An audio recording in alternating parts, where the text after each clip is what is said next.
प्रेम इंसान के स्वभाव में होता है, उसके व्यवहार में नहीं। तो एक बार एक बहुत ही ब्यूटीफुल सी बटरफ्लाई तितली अपने रेनबो कलर के गार्डन में घूमती रहती थी। उसको अपने विंग से बहुत प्यार था। तो एक बार वहां पर घूमते घूमते एक स्कॉर्पियन आया और तितली को लगा कि ये तो बहुत सही लग रहा है देखने में, तो शायद हम दोस्ती कर सकते हैं। From a scorpion point of view उसने कभी इतनी जेंटल कोई चीज लाइफ में देखी नहीं थी। तो ही वॉज वेरी एक्साइटेड कि इतनी कलरफुल, इतनी प्यारी सी दिखने वाली स्पीशीज कौन है, ये तो कुछ अलग दिख रही है। तो he was really excited. So then they both became friends. तो तितली ने उसको कैजुअली एक्सप्लेन किया कि मैं ऐसी हूँ, मेरा गार्डन ऐसा है, 3-4 दिन लगातार उसको अपना गार्डन दिखाया and all of that.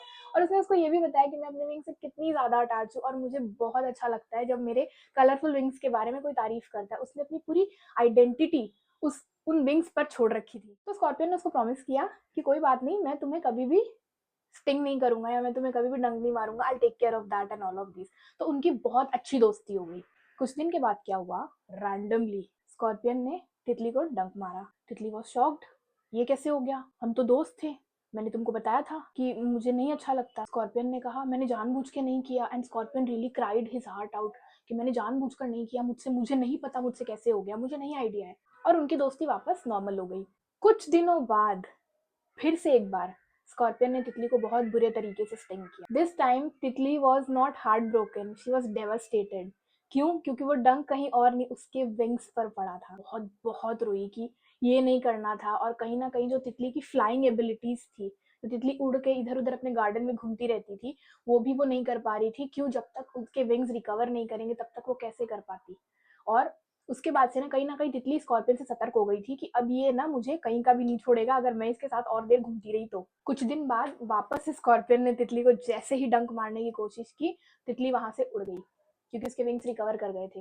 From a Karma stand point यहाँ पर तितली की गलती कहाँ थी? जब भगवान आपको बटरफ्लाई बनाकर अपने इतने प्यारे विंग्स के साथ में अपने रेनबो कलर के गार्डन में भेजता है ना, तो उसको प्रोटेक्ट करना भी आप ही की ड्यूटी है। जी हाँ, आप स्कॉर्पियन टाइप के लोगों से खुद को सराउंड कर कर ये कंप्लेन नहीं कर सकते हमारे साथ इसने ये किया, हमारे विंग्स को उसने नुकसान पहुंचाया एंड ऑल ऑफ दैट।